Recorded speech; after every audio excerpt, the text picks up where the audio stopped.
Fromsoftware's nightmarish future may have been hiding in plain sight all along. They want to return, and the evidence is right here in their latest DLC. Kuon, Echo Knight, and Bloodborne. What ties these games together?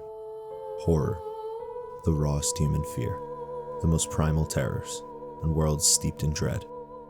Miyazaki has always been drawn to the darker side of humanity, but the Abyssal Woods might be a turning point, one that could reshape the Souls series forever.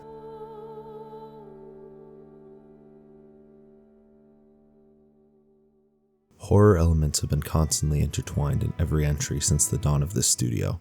Since the release of Echo Knight in 1998, Fromsoftware has clearly shown their interest in the genre. Next, following up that trilogy with Kuon, an even darker tale on horror games, and onto their breakout Souls series. Every game has their own take on horror, from dark fantasy to cosmic horror. The closest they've ever come to a full-on horror entry was Bloodborne in 2015, over a decade past the release of Kuon. Many argue that Bloodborne is a true and fully realized horror game. But that's not enough for me.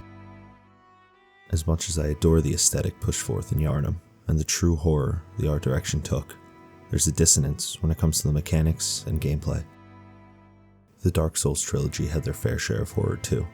The descent into Blighttown, the dark void of the gutter, and the pilgrim angels flying opposed to the eclipse in Lothric. I love these games in the ways they've always tackled the aspects of fear and the unknown, but they've been pushing closer and closer to a grand finale, and I think the levee just broke. The Abyssal Woods, the halfway hidden area featured deep in the shadow of the Erd Tree, is the penultimate piece to the puzzle. We don't know what Fromsoftware's next Miyazaki-led release will be, but I truly want, and believe, it may be a full-on survival horror game. Let's break down exactly why these woods gave me that impression, and it all begins here, with Jory, the Elder Inquisitor. After your expedition through the Dark Lake Catacombs, you enter a fog wall, and for the first time in the entirety of Elden Ring, there's a boss, gatekeeping an entire new zone. Of course, there have been mainline bosses to block progression, and a few caves whose bosses guard a little piece of land, like where Latenna resides, but this is entirely different. This is huge. This is the last area to complete your map that you've been desperately searching for, and the view when you enter the arena is breathtaking. It's a disgusting, putrid swamp, with a destroyed wall separating it from the rest of the Shadowlands. Even the boss fight feels gross, the look and movement of the Grand Inquisitor included. The context alone brings fear if you begin to reflect.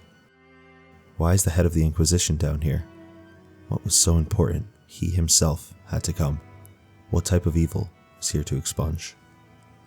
Once you defeat Jory, despite all your internal dialogue and fear, you press on, but not long after you begin the trek, Torrent flees in terror. For the first time ever, your companion abandons you. The spectral steed is frightened and cannot be summoned.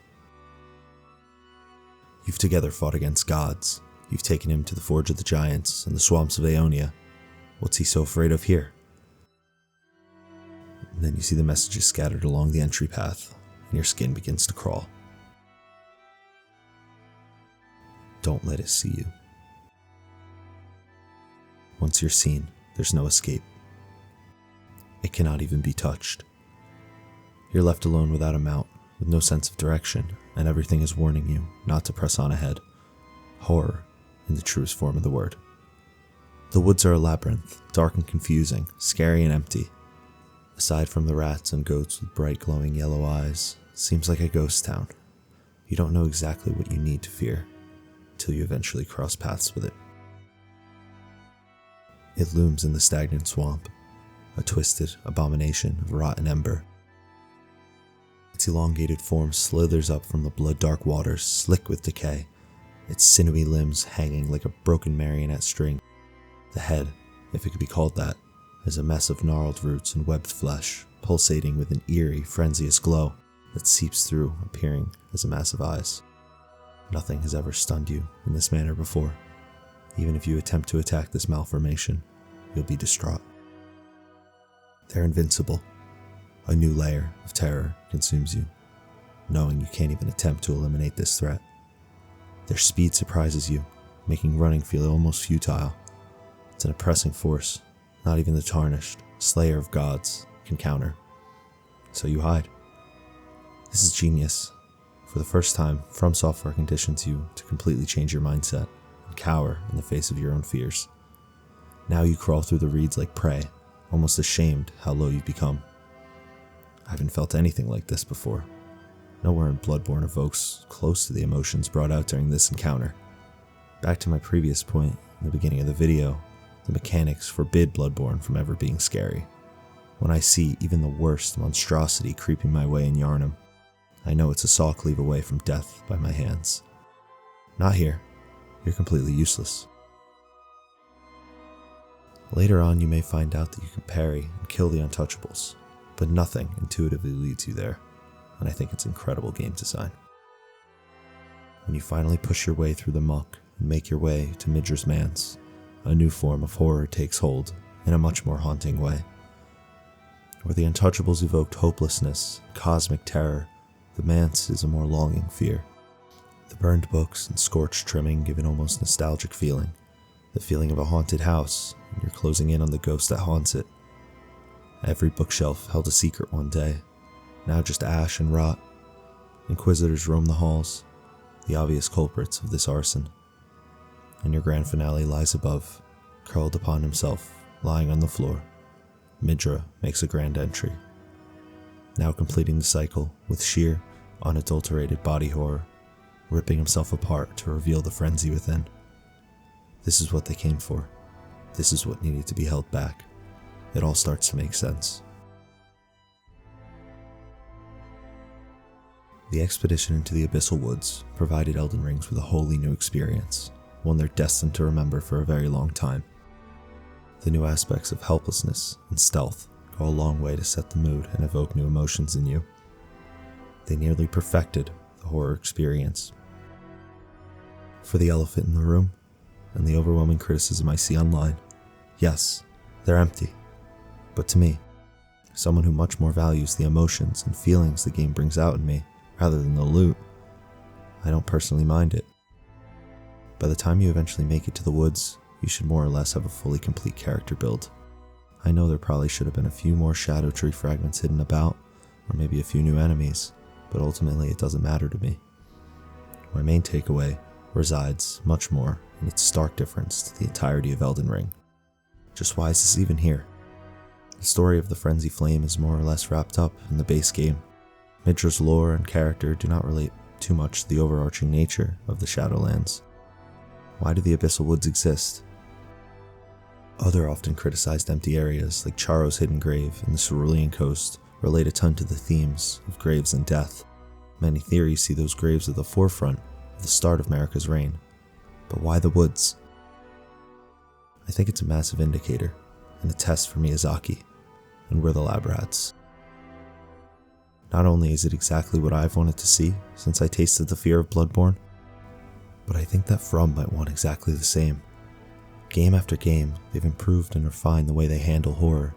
It's only gotten creepier, more outlandish, and less explainable as the years go by.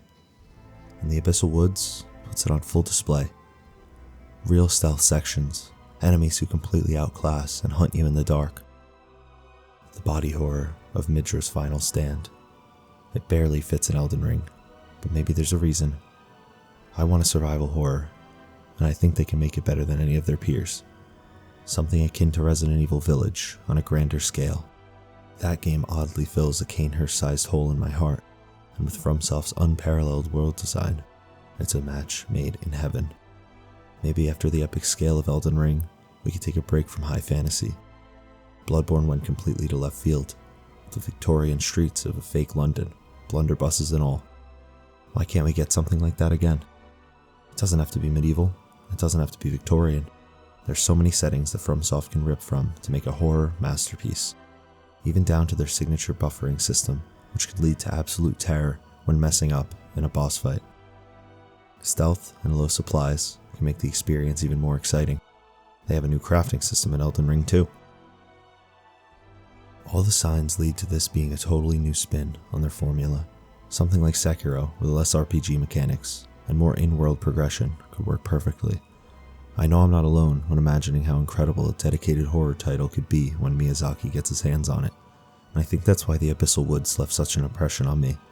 It made me think outside the box, to lose the tunnel vision that Fromsoft is a medieval Souls-exclusive company. With Night Rain being one side of the spectrum, a horror game can be its inverse.